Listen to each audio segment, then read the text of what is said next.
All right, let's bring in Jonathan Jones, who has been a busy guy here. March Madness, NFL style, going all the way back to the beginning of the month. But quarterback carousel continues. What's your reaction to Mariota now potentially being a starter again? Yeah, it makes a lot of sense. This is a guy who has plenty of starter qualities. He's a guy who I can tell you the Washington Commanders were interested in around this time last year. He was with the Vegas Raiders, didn't really get to see that much time this past season because of a quad injury and Derek Carr's play. But when he was in there 2 years ago, he looked pretty good. And that's something that we've always known about Mariota, is that he can be a pretty quality starting quarterback, right there around average NFL starting quarterback. It's always been about health with him, unfortunately. And so he goes to the Atlanta Falcons. This is a team that, after trading Matt Ryan, will have about $9 million in cap space. And so by signing Mariota to this 2-year deal, it's probably going to have a very low base salary, a decent enough signing bonus in the first year. And then the second year is going to be something that they can get out of if they ultimately wish to. I don't see that this is going to be a whole lot of money that the Falcons have tied up in Mariota, but he's going to go there with the opportunity right now, today and probably tomorrow, to be the week 1 starter. If they ultimately draft someone at number 8 overall, he would compete but get the number 1 reps in training camp. And so if you're wagering on who's going to take the first snaps in week 1 for the Atlanta Falcons, certainly place your bets on Marcus Mariota. What would be more likely, in your opinion, that the Falcons go for a young quarterback in this draft with the number 8 overall pick, or maybe go with Mariota and then wait until next year's draft when there are supposed to be many more top-level quarterback prospects? Yeah, certainly wait, Chris. And not only wait, but maybe not even pick at 8.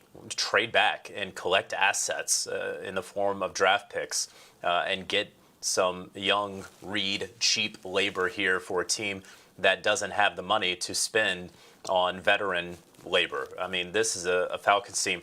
When we were in Indianapolis and we had Arthur Smith on here at HQ, I asked him, hey, what are you focused on here at the Combine? What are the positions that have a lot of depth? And he wouldn't really answer the question. He finally said, listen, we need help everywhere. And frankly, that's very true. If your name isn't Cordero Patterson, Jake Matthews, or Grady Jarrett, you don't occupy one of those 3 positions with Cordero. It's a couple of positions.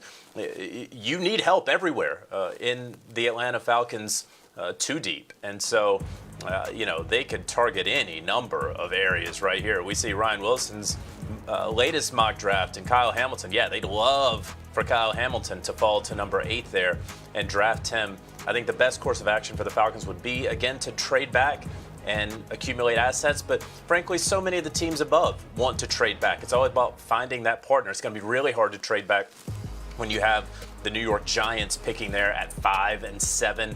That number 5 slot is going to be very valuable to a team that may want a quarterback and get ahead of the Carolina Panthers there at 6. But we're talking about a Falcons team that overachieved last year in close games, really overachieved, 7-2 in games decided by 1 possession or less, but they also got blown out in all the other contests. So it appears that this is going to be a reset and a rebuild year for the Atlanta Falcons, and you have a bridge quarterback in a veteran in Marcus Mariota.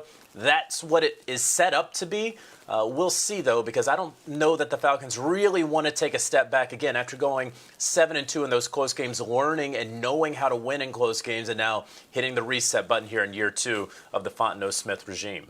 Only have about 30 seconds, JJ, but what does this mean for the remaining quarterback moves on the market with Jimmy Garoppolo still right now in San Francisco and Baker Mayfield on the trade block potentially as well in Cleveland?